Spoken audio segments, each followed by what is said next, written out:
আমার আল্লাহ রাব্বুল আলামিন বলছেন, তাদের মধ্যে থেকে যারা তওবা করে আর তওবা করার পরে ঈমানের সাথে তওবা করেছে, তওবা করে বসে থাকে নাই, ওয়া আমিলা আমালান সলিহা, এরপরে বান্দা নেক কাজ করেছে, আর বান্দা ঈমানের সাথে যখন নেক কাজ করে, আল্লাহ বলছেন রব তার তওবাকে এমন পছন্দ করেন, আল্লাহ বলছেন ফাউলাইকা ইউবাদদিলুল্লাহু সাইয়্যাতিহিম হাসানাত, আল্লাহ তাদের যাবতীয় গুনাহ খাতা যা ছিল সবগুলাকে নেক দিয়ে পরিবর্তন করায় দিবেন।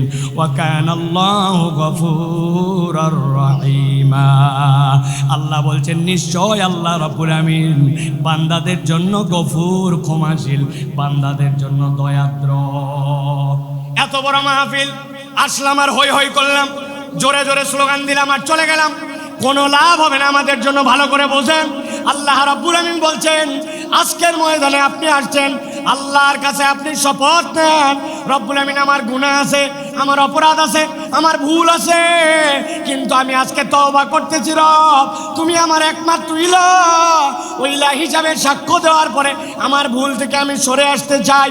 বান্দা যদি একবার আল্লাহকে ইলাহ হিসাবে গ্রহণ করে আর গ্রহণ করার পরে আল্লাহর কাছে তওবা করে, রব্বুল আমিন বান্দাকে মাফ করে দিবে। মুফাসসিররা ব্যাখ্যা করেছেন, ওয়াল্লাযীনা ইউওয়াহ্হিদুনাল্লাহ ওয়া লা ইয়াদউনা ওয়া লা ইয়াবুদুনা ইলাহান গায়রাহ, আল্লাহর কাছে ঈমান আনার মানে কি? আল্লাহর তাওহীদে আপনাকে অটল হতে হবে। আল্লাহ রাব্বুল আমিন ছাড়া কারোর সাথে ইবাদত করা যাবে না এবং আল্লাহ ছাড়া কাউকে ডাকা যাবে। বান্দা যদি এইটা করে, আল্লাহ বলছেন বান্দা তোমার গুনাহ যত হোক আমি রব্বুল আমিন তোমাকে প্রকৃত তওবাকারী হিসাবে কবুল করে নিয়া আমি তোমাকে মাফ করে দিব। তবে একটা শর্ত আছে, বান্দার হক নষ্ট করা যাবে না, ঠিক কি না? আপনি দেশের টাকা বিদেশে পাচার করে দিবেন, আপনি দেশের হরিলুট করে ফেলবেন, রাস্তাঘাট খেয়ে ফেলবেন, আপনি দেশের বিভিন্ন জায়গায় জালিয়াতি করবেন, যেই প্রজেক্ট অল্প টাকায় হয় ওইটা 10 গুণ 20 গুণ বাড়াবেন, এরপরে শেষ বয়সে এসে আল্লাহর কাছে তওবা করবেন, মাপ পাওয়ার কোনো সুযোগ নাই। মনে করছেন দেশের থেকে হয়তো বেরিয়ে গেছি, পালায় গেছি আর মাপ পেয়ে গেছি, এত সোজা নয়। আমি আপনাদের কাছে জিজ্ঞাসা করতে চাই, আমেরিকা কি আল্লাহর দুনিয়ার ভিতরে না বাহিরে? কথা বললেন না, আমেরিকা আল্লাহর দুনিয়ার ভিতরে না বাহিরে? কানাডা কি আল্লাহর দুনিয়ার ভেতরে না বাহিরে? ফ্রান্স কি আল্লাহর দুনিয়ার ভেতরে না বাহিরে? আমাদের পাশের দেশটা কি আল্লাহর দুনিয়ার ভেতরে না বাহিরে?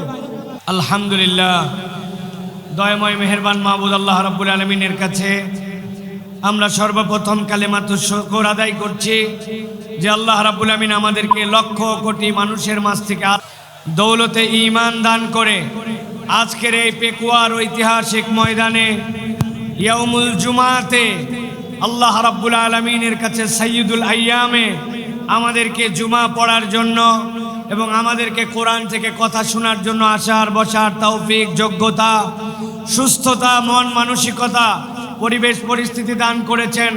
সে আল্লাহ রাব্বুল আলামিনের কাছে আমরা সর্বাগ্রে কালিমাতুশ শুকর আদায় করে আনন্দ চিত্তে বুলন্দ আওয়াজে সকল কথাবার্তা বন্ধ করে দিয়ে আল্লাহকে খুশি করার জন্য সকলের সমস্বরে পড়ছি আলহামদুলিল্লাহ। দরুদ এবং সালাম বর্ষিত হোক মানবতার মহান মুক্তির দূত আকায়ে নামদার তাজেদারে মদিনা আপনার আমার প্রিয় রাসূল জনাবে মুহাম্মদুর রাসূলুল্লাহ সাল্লাল্লাহু আলাইহি ওয়াসাল্লামের প্রতি। আজকের এই মোবারক মজলিস, যেই মজলিসে মরহুম মাওলানা শহীদুল্লাহ স্মৃতি সংসদ এবং পেকুয়া সমাজ উন্নয়ন পরিষদের যৌথ উদ্যোগে আজকের এই ৮ম বাৎসরিক তাফসিরুল কোরআন মাহফিল, আপনারা সকলেই জানেন দীর্ঘ 5 বছর পর্যন্ত ফ্যাসিস্টদের রোষানল এবং বিভিন্ন বাংলাদেশের বাস্তবতায় আমাদের প্রিয় ভাই ডক্টর আল্লামা মিজানুর রহমান আল আজহারি তিনি বাংলাদেশে প্রোগ্রাম করতে পারেন নাই, কোরআনের ময়দানে কথা বলতে পারেন নাই। আজকে এই ময়দানের মাধ্যম দিয়ে ভাই আবার আমাদের সামনে কোরআনের তাফসীর পেশ করবেন। তবে আমরা আশা করব আজকের যে পথ চলা নতুনভাবে শুরু হলো, আগামীর বাংলাদেশ, ইসলামের বাংলাদেশ, আগামীর বাংলাদেশ, সাম্যের বাংলাদেশ, আগামীর বাংলাদেশ, ইনসাফের বাংলাদেশ, আগামীর বাংলাদেশ, আলেম ওলামার বাংলাদেশ। এই বাংলাদেশ যতদিন পর্যন্ত ইনসাফের বাংলাদেশ না হয়, আমাদের ভাই ইনশাআল্লাহ অব্যাহতভাবে তার দায়িত্ব এবং বক্তব্য প্রদান করবেন ইনশাআল্লাহ। রাব্বুল আমিন কবুল করবেন, আল্লাহুম্মা আমিন। প্রিয় ভাইরা, আমি আপনাদের কাছে অনুরোধ করব, এখানে লক্ষাধিক মানুষ, আপনারা যদি একটা ছোট্ট করে কথা বলেন তাহলে এই জায়গায় কোনো পরিবেশ থাকবে না, কোনো পরিবেশ থাকবে না। আমি প্রথমে আমার ক্যামেরাম্যানদেরকে বলবো, আমার মিডিয়ার ভাইদেরকে, আল্লাহর ওয়াস্তে চোখের ইশারায় কাজ করেন, আর কোনো কথাবার্তা বলা যাবে না। রাজি আছেন ইনশাআল্লাহ? কোনো কথা হবে না।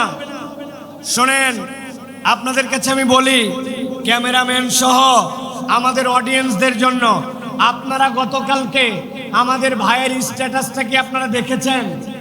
উনি বলেছেন এইটি ইনশাআল্লাহ ওয়ার্ম আপ মানে কি? গা গরম করার খেলা, গা গরম করার ম্যাচ। ভাই এটা রূপক করতে বুঝিয়েছেন। আপনাদের বিহেভিয়ার, আপনাদের আচরণ, আপনাদের পরিবেশ, এইগুলা দেখে নেক্সটের প্রোগ্রামের জন্য আপনাদের কি করণীয় এবং আপনাদেরকে অ্যালাউ করা হবে কি হবে না, এই সিদ্ধান্ত আসবে। সুতরাং আমরা এমন কিছু না করি যেটা আমাদের মাহফিলের সৌন্দর্য নষ্ট করে। আমরা সকলে সেই দিকে সচেতনভাবে খেয়াল রাখি। আমরা সকলে মিলে যদি একটা চমৎকার পরিবেশ উপহার দেই, তাহলে ইনশাআল্লাহ আমরা এটা প্রমাণ করতে পারবো যে কোরআনের ময়দানের জন্য, তাফসীরের ময়দানের জন্য বাংলার মাঠ প্রস্তুত আছে ইনশাআল্লাহ। প্রত্যেকটা জেলা, বিভাগ, বিভিন্ন জায়গায় আমরা প্রোগ্রাম করতে পারি, ঠিক কি না? এই জন্য আমাদের সহযোগিতা দরকার। আল্লাহ আমাদের সকলকে এই সহযোগিতার মন মানসিকতা নিয়ে কোরআনের পক্ষে কাজ করার মতো তৌফিক দান করেন, বলেন আল্লাহুম্মা আমিন।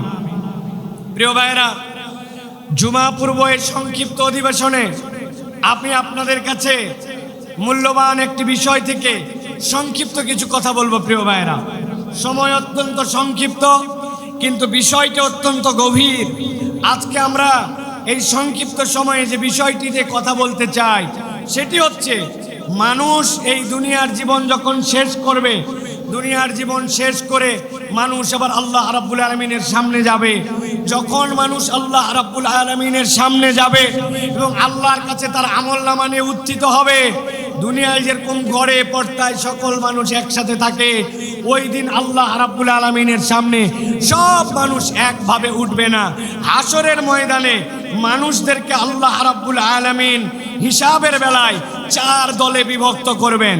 হাসরের দিনে হিসাবের বেলায় মানুষ কয় দলে বিভক্ত হবে? সকলে কথা বলেন নাই, সকলকে একসাথে বলতে হবে। হাসরের দিনে বিচারের বেলায় মানুষ কয় ভাগে বিভক্ত হবে? সকলে হাতগুলা নিচে নামান। আমি যখন জিজ্ঞাসা করব, সব কথা বন্ধ, সব কথা বন্ধ করে আপনাকে এখন আলোচনার কথায় উত্তর দিতে হবে। হাসরের দিনে বিচারের বেলায় মানুষজন কয় দলে বিভক্ত হবে? 4 দলে। গভীর মনোযোগে শোনেন, আমরা সংক্ষিপ্ত সময়ে 4 দলের পরিচয় এবং কোন দল আল্লাহর কাছে সফল হিসেবে বিবেচিত হবে সেই দলে যেন আমাদের নাম অন্তর্ভুক্ত হয়, সেই কথা কয়টি শুনেই আমরা ইনশাআল্লাহ আমাদের কথা শেষ করব। আল্লাহ যেন আমাদেরকে আমলের নিয়তে কথাগুলি শোনার তৌফিক দান করেন, বলেন আল্লাহুম্মা আমিন।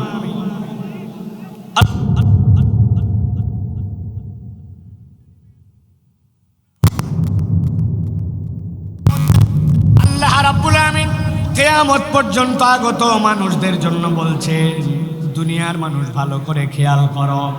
আল্লাহ বলছেন, আফা হাসিবতুম আন্নামা খলাকনাকুম আবাসা, তোমরা কি মনে করো নাকি তোমাদেরকে দুনিয়াতে অযথায় বিনা কারণে কোন রকম আল্লাহ রাব্বুল আমিনের উদ্দেশ্যহীন তোমাদেরকে সৃষ্টি করা হয়েছে নাকি? আল্লাহ বলছে, না, দুনিয়ার মানুষ তোমাদেরকে বিনা কারণে উদ্দেশ্যহীনভাবে সৃষ্টি করা যেমন হয় নাই, সেরকম এইটাও তোমরা ভাবো নাকি? ওয়া আন্নাকুম ইলাইনা লা তুরজাউন, আল্লাহর কাছে তোমাদেরকে বোধহয় ফেরত আসতে হবে না। আল্লাহ এর দ্বারা বুঝাতে চান, বান্দা তোমাকে অযথায় সৃষ্টি করা হয় নাই, আবার আল্লাহর কাছে তোমাকে ফেরত অবশ্যই আসতে হবে, ঠিক কি না? দুনিয়ায় অনেক নাস্তিকেরা আছে, নানান ধরনের ইসলামের বিপক্ষে কথা বলে, কোরআনের বিপক্ষে কথা বলে। আমরা মাঝে মাঝে বলি দুনিয়ায় কোরআনকে অস্বীকার করো, এরকম দুঃসাহস অনেকে দেখায়, অনেক কথা বলে, কিন্তু তাদের কাছে আমাদের চ্যালেঞ্জ, পুরা কোরআন তোমাকে অস্বীকার করতে হবে না। তোমার যদি সাধ্য থাকে, আল্লাহ কোরআনুল কারীমের মধ্যে বলেছেন কুল্লু নাফসিন যায়িকাতুল মাউত, এই দুনিয়াতে যে জীবন নিয়ে এসেছে তাকে মৃত্যুবরণ করতে হবে, পুরা কোরআন অস্বীকার করতে হবে না। তোমার সাধ্য থাকলে 100, 150, 200 বছর বেঁচে দেখাও। দুনিয়ার মানুষ তার জীবন যদি তাকে মৃত্যুর স্বাদ গ্রহণ করতে হয়, তাহলে ওই মানুষ যেরকম কোরআনের একটা আয়াতকে অস্বীকার করতে পারে না, আল্লাহ বলছেন তুমি যতই লাফাও না কেন, প্রকৃতার্থে তুমি আল্লাহর বিধানের বাইরে যেতে পারবে না। আল্লাহ রাব্বুল আমিন বলছেন, যেহেতু আল্লাহ রাব্বুল আমিন তোমাকে অযথা সৃষ্টি করেন নাই, আল্লাহ রাব্বুল আমিন তোমাকে যৌক্তিক কারণে তার কাছে ফেরত আসতে হবে, এটাও স্মরণ করায় দিচ্ছেন। এবার আল্লাহ নিজের পরিচয় দিচ্ছেন, ফাতাআলাল্লাহুল মালিকুল হক লা ইলাহা ইল্লা হুয়া রাব্বুল আরশিল কারীম। আল্লাহ রাব্বুল আমিন বলছেন তিনি সেই মহান রব যিনি আরশের অধিপতি, যার থেকে বড় মর্যাদার আর কেউ নাই। আল্লাহ নিজে বলছেন সেই আরশের অধিপতি। তোমাদেরকে বুঝাতে চান তোমাদেরকে অযথাই সৃষ্টি করা হয় নাই, আর আল্লাহর কাছে তোমাকে ফেরত আসতে হবে। এই জন্য আল্লাহ বলছেন ওয়া মাইয়াদউ মা'আল্লাহি ইলাহান আখার, তোমাদের মধ্যে থেকে আল্লাহকে যে ইলাহ ছাড়া, আল্লাহ ছাড়া অন্য কাউকে ডাকো তোমরা, অনেক সময় আল্লাহ ছাড়া অন্যের কাছে সাহায্য চাও, আল্লাহ ছাড়া কেউ ভালো মন্দ করতে পারে এরকম বিশ্বাস করো। আল্লাহ বলছেন লা বুরহানা লাহু বি, আল্লাহ বলছেন এটার কোনো প্রমাণ নাই। আল্লাহর পুরা সৃষ্টি জগৎ সাক্ষ্য দেয় আল্লাহ ছাড়া আসলে কোনো রব নাই, প্রকৃতার্থে কোনো মাবুদ নাই। আল্লাহ বলছেন ফা ইন্নামা হিসাবুহু ইনদা রাব্বিহি, জেনে রাখো আল্লাহর কাছে তোমাকে হিসাব দিতে হবে। ইন্নাহু লা ইউফলিহুল কাফিরুন, আল্লাহ বলছেন, রব্বুল আমিন তোমাদেরকে বলছেন আল্লাহকে যে অস্বীকার করে, আল্লাহকে যে মানে না, আল্লাহ গ্যারান্টার হচ্ছেন সে কখনো সফল হতে পারবে না। তাহলে আল্লাহ রাব্বুল আলামিন বলছেন কাফের মুশরিকরা কখনো সফল হতে পারবে না। আর আল্লাহ বলছেন আল্লাহ তোমাকে অযথাই সৃষ্টি করেন নাই, আল্লাহর কাছে তোমাকে ফেরত যেতে হবে। এবার জিজ্ঞাসা করব, আমরা কি এই ঈমানটুকু ন্যূনতম বিশ্বাস করি যে আল্লাহর কাছে আমাদেরকে ফেরত যেতে হবে? হাত তুলে আল্লাহকে দেখান, আল্লাহর কাছে আমাদেরকে ফেরত যেতে হবে। কথা বলেন, 2 হাত তোলেন, শক্ত করে 2 হাত তোলেন। যারা যারা বিশ্বাস করি আল্লাহ আমাদেরকে অযথাই সৃষ্টি করেন নাই, আল্লাহর কাছে ফেরত যেতে হবে, হাত তুলে আল্লাহকে দেখান। থামেন, এই বসো, হাত সোজা করেন, হাত নামাবেন না, কোনো কথা বলবেন না, একটা কথা হবে না। আপনারা বসেন, কেউ দাঁড়াই থাকবেন না, হাত সোজা করেন। হাত নামাতে বলি নাই, বসতে বলছি। সকলকে আমি 10 সেকেন্ড সময় দিলাম, আপনাদের যত কথা আছে 10 সেকেন্ড বলেন, কথা বলেন। এই ডানে মামি কথা বলেন, এই সামনে কথা বলেন, 10 সেকেন্ড। কথা শেষ, আপনাদের কথা শেষ। হাত সোজা করেন, শক্ত করে হাত সোজা করেন। এবার আল্লাহর নামে একটা রণহুঙ্কারের তাকবীর দিব। এই তাকবীরের পর আর একটা শব্দ হবে না। রাজি আছেন আপনারা? পেকুয়ার ময়দানে আজকে যত তাকবীর দিয়েছেন, এই তাকবীরটা সবচেয়ে বলিষ্ঠ কণ্ঠে আল্লাহর জন্য দিতে হবে। রাজি আছেন? যারা আছেন তারা হাত শক্ত করে তোলেন, সোজা হয়েছে? এবার হাতটা বুক বরাবর না, নেই বরাবর, বুক বরাবর নিছেন সবাই। এবার আমি লিল্লাহে তাকবীর বললে হাত দুটো উপর দিকে ছুঁড়ে দিয়ে আল্লাহু আকবার বলতে হবে। পারবেন সবাই? রেডি সবাই? এরপরে আর কোনো কথা হবে? কাতার নিয়ে বসেন, ডানে যারা আছেন বসেন, জুমার নামাজ হবে এক্ষণে। কাতার নিয়ে বসেন, সকলে রেডি আছেন? আর কোনো কথা হবে? রেডি তাহলে সকলে। এটা প্রমাণ দিতে হবে। আমি লিল্লাহে তাকবীর বললে আকাশের দিকে হাত ছুড়ে দিয়ে আল্লাহু আকবার বলবেন, পারবেন ইনশাআল্লাহ? দেখে একটা তাকবীর দেন, লিল্লাহে তাকবীর, লিল্লাহে তাকবীর। আল কোরআনের আলো, আল হাদিসের আলো, তোমার নেতা আমার নেতা, তোমার নেতা আমার নেতা, আলেম ওলামা যেখানে, আলেম ওলামা যেখানে, আল্লাহর আইন যেখানে।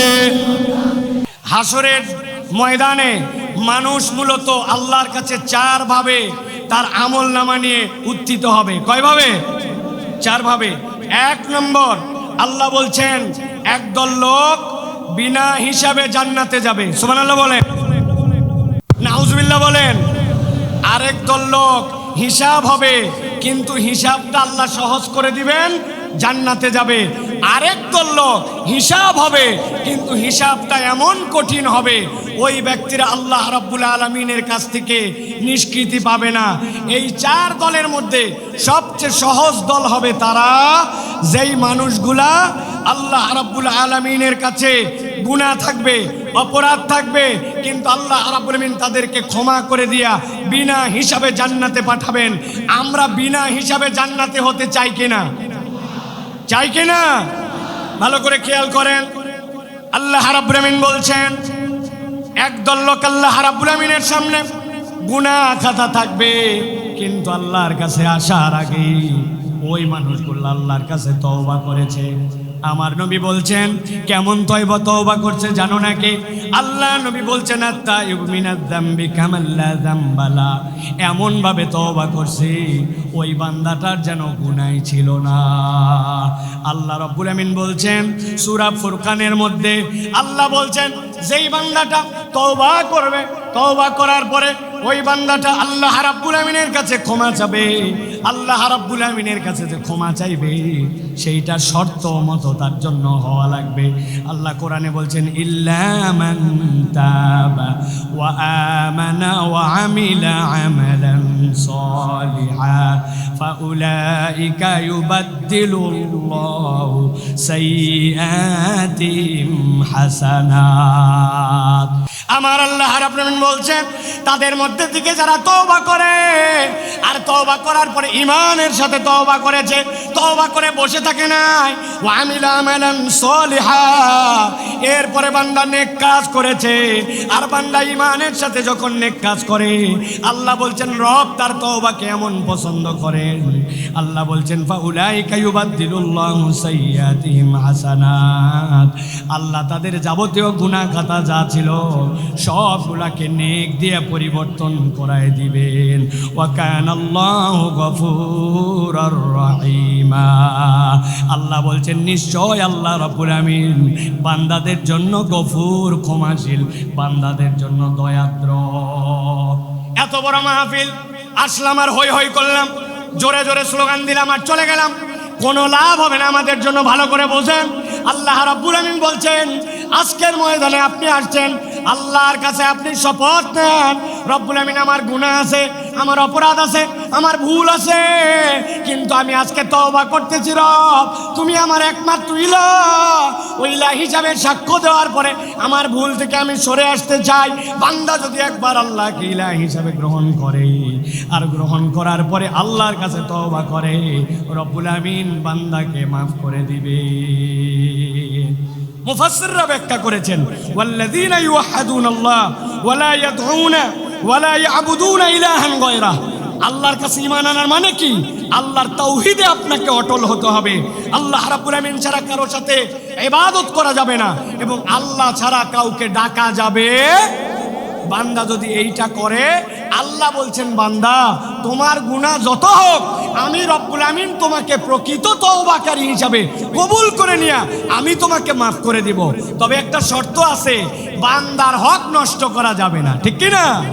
আপনি দেশের টাকা বিদেশে পাচার করে দিবেন, আপনি দেশের হরিলুট করে ফেলবেন, রাস্তাঘাট খেয়ে ফেলবেন, আপনি দেশের বিভিন্ন জায়গায় জালিয়াতি করবেন, যেই প্রজেক্ট অল্প টাকায় হয় ওইটা 10 গুণ 20 গুণ বাড়াবেন, এরপরে শেষ বয়সে এসে আল্লাহর কাছে তওবা করবেন, মাপ পাওয়ার কোনো সুযোগ নাই। মনে করছেন দেশের থেকে হয়তো বেরিয়ে গেছি, পালায় গেছি আর মাপ পেয়ে গেছি, এত সোজা নয়। আমি আপনাদের কাছে জিজ্ঞাসা করতে চাই, আমেরিকা কি আল্লাহর দুনিয়ার ভিতরে না বাহিরে? কথা বললেন না। আমেরিকা আল্লাহর দুনিয়ার ভিতরে না বাহিরে? কানাডা কি আল্লাহর দুনিয়ার ভেতরে না বাহিরে? ফ্রান্স কি আল্লাহর দুনিয়ার ভেতরে না বাহিরে?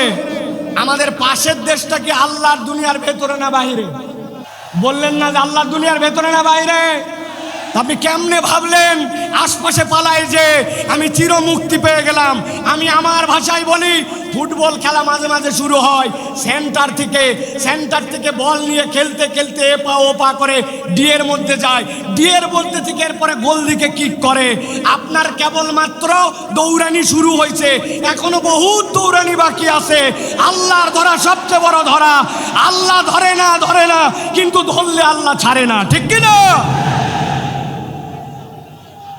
এই জন্য প্রিয় ভাইয়েরা, আমাদেরকে স্লোগান দিও না এখন ভাই, কথা শোনেন প্রিয় ভাইয়েরা। এই কথা বলার উদ্দেশ্য, আল্লাহর কাছে ক্ষমা নিয়ে আমাদেরকে বিনা হিসাবে জান্নাতি হওয়ার জন্য চেষ্টা করতে হবে।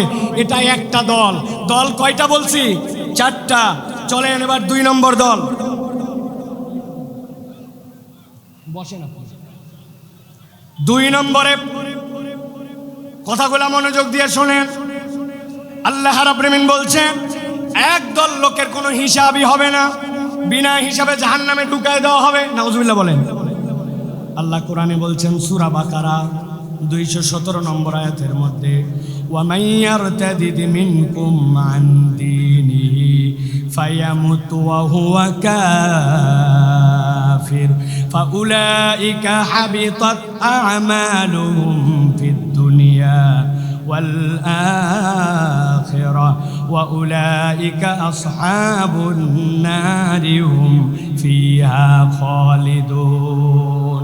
আল্লাহ বলছেন একদল লোক অতি পণ্ডিত হয়ে যায়, আল্লাহর দিনের উপরেই ছিল, কিন্তু এমন বুঝ আনছে, বুঝ এনে মুরতাদ হয়ে গেছে, আল্লাহর দিন থেকে সরে গেছে। সে অনেক সময় বুঝে মুরতাদ হয়, অনেক সময় না বুঝেও মুরতাদ হয়। আমাদের দেশে না বোঝা একদল মুরতাদ আছে, এদের ঈমান বোঝানো আমাদের জন্য জরুরি। ছোট্ট করে বোঝানোর জন্য বলি, আমাদের দেশে এরকম মুসলমান আছে কিনা নামাজের ইসলাম পছন্দ করে, রোজার ইসলাম পছন্দ করে, জাকাতের ইসলাম পছন্দ করে, কিন্তু যেই না বলা হয় চোরের বিচার আল্লাহর আইন দিয়ে করা হোক, দেশটা আল্লাহর আইন দিয়ে চলুক, খেলাফত অনুযায়ী দেশটা পরিচালিত হোক, সেই না ওই নামাজি হাজী সাহেব পর্যন্ত রাজি থাকে না। এরকম মুসলমান আছে কিনা? উল্টা আমাদেরকে বলে, সাইফুল্লাহ ভাইকে তো কোনো দলের লোক মনে করতাম না, কিন্তু উনিও তো দেখি দলের কথা বলে। আল্লাহর দ্বীনের পক্ষে কথা বললে, আল্লাহর আইনের পক্ষে কথা বললে দল খুঁজে নামে পরিচয় দেয়, আসলে এইগুলা মুনাফিক মার্কা মুসলমান। ভালো করে বোঝেন।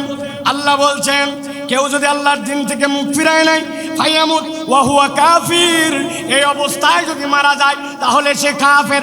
আল্লাহ বলছেন, আর কেউ যদি কাফের অবস্থায় এরকম করে মুরতাদ হয়ে মরে যায়, ফাহাবিতাত আমালুহুম ফিদ দুনিয়া ওয়াল আখিরাহ ওয়া উলাইকা আসহাবুন নারি হুম ফিহা খালিদুন।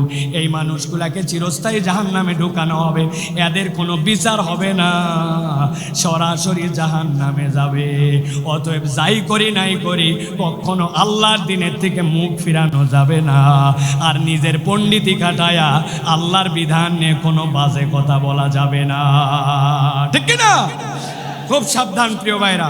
আল্লাহ রাব্বুল আলামিন কুরআনুল কারীমের মধ্যে বিস্তারিত কথা বলেছেন, সংক্ষেপ সময়, এই জন্য আপনাদের কাছে বোঝানোর জন্য বলছি। মুরতাদ কিভাবে হয়?